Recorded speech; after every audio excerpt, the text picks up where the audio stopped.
When the National Labor Relations Act was signed into law in 1935, its purpose was to equalize the bargaining power of employers and employees by making collective bargaining legal.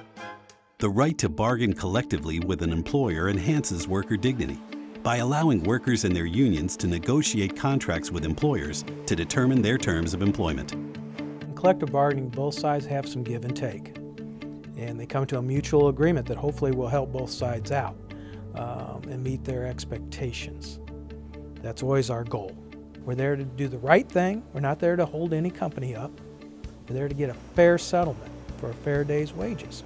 And I think that's what leads us to having decent relationships with a lot of employers and why we get very good settlements. We settle 99.7% of our contracts without a work stoppage, and that is year in, year out. Despite union negotiators' desire to bargain in good faith, in the last 4 years, corporations have been less willing to negotiate, choosing instead to lock out their workforce if the union does not concede to the employer's concessionary proposals. This tactic has put the welfare of thousands of workers and their families at risk in communities across the country.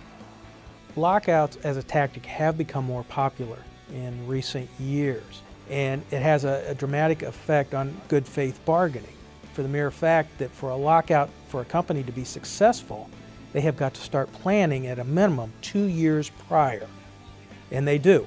So they're coming to the table already with their minds made up.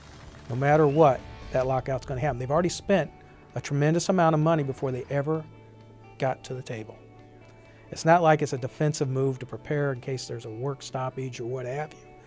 This they have decided to do because on this date they got a certain amount of workers coming in, replacement workers that they've already contracted out for. And that's why they come to the table, not to negotiate, but to demand. One example is the Roquette America lockout, where 240 union workers at the plant in Keokuk, Iowa, were locked out from September 2010 to July 2011. A settlement was eventually reached, and while it wasn't everything the local wanted, the company did not achieve all they wanted either, and suffered substantial financial losses during the lockout. None of the lockouts have been successful for the companies. We're a union who's willing to work with any employer. But once a company or corporation signals that they're going to disrespect our workers and their families, that they're not going to bargain in faith, we do have the reputation that we will fight, and we will fight to the end. We won't stop. This is evidenced by the lockout that began on August 1, 2011, when American Crystal Sugar, the nation's largest beet sugar producer, locked out more than 1,300 workers from its plants in North Dakota, Minnesota, and Iowa. Growers, have you forgotten what these workers do for you? Who lifts your beets? We do! When I look at the 22-month lockout of 1,500 of our members at American Crystal Sugar in the Dakotas and Minnesota, what was the result of that? The debt on that company went up 2,100% after that lockout. Their labor costs quadrupled. Their sales went to an all-time low, and the price per ton of sugar, and they were the highest, they were the leader in the industry, they slipped to dead last. So what did they gain from locking out 1,500 people for 22 months? In my book, they gained nothing. The most recent example of a corporation involved in illegal union busting? Kellogg's lockout of more than 200 workers at its cereal plant in Memphis, Tennessee. What they wanted was something that they termed the new workforce of the future.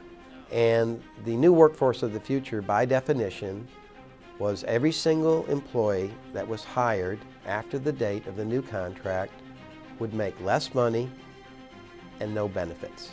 And they would replace every single person that eventually left through attrition, retirement, quit, termination. That is the new workforce of the future. And if Kellogg's got away with that, well, their competitors would want it, other people in the food industry would want it, and then it would spread all through manufacturing. But Kellogg's is not the only one that's trying this. There's companies all over the world trying the exact same thing. As companies continue to use the lockout as a tactic in negotiations, union resolve to stand firm has grown, which is exactly what's happened in Memphis. Memphis is known for civil rights. Memphis, when it comes to the relationship between civil rights and organized labor, is the starting point. And for this company not to have taken that into consideration, you know, for us, from our perspective, it was good.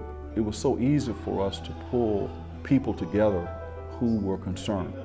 Shortly after the lockout began, community leaders partnered with workers to create the Coalition for the Organizational Protection of People in Equal Rights, or COPPER. We've gotten tremendous support from the community, from the religious community, the civil rights community, and community organizations. Plus, we've got individuals who have gotten involved in our campaign who were concerned about what was going on. And so we've been able to build a coalition of concerned citizens as well as organizations, including other labor organizations. And through those, we've been able to reach out into the community and gather not only political support, but physical ground root support. While community support is important, the BCTGM success at the bargaining table can be tied to a strong union membership and union negotiators who never back down. We have some of the best negotiators in the labor movement. We also have professional staffs, research, education, public relations, new medias, all that's available to our locals. The other thing is we spend a great deal of time educating our local officers. It's actually mandatory in our union that these people receive an education, and that comes from us. So when they go to the table, they are prepared. We have the future to worry about. We got people that are going to come after us. We want something to be there for them, like there was something there for us when we got here. So we have a lot of responsibility. Collective bargaining remains one of the founding principles of our nation's labor laws. It's part and parcel of the delicate balance of power between management and unions. As an individual, I can be a great negotiator, but if I do not have the troops behind me, I can talk till I'm blue in the face. And they are behind us when we go to the table because they're educated. We educate them, they educate us. We're all one. We know what we need to get done. And that's why I always say our membership is our strength. Always has been, always will be.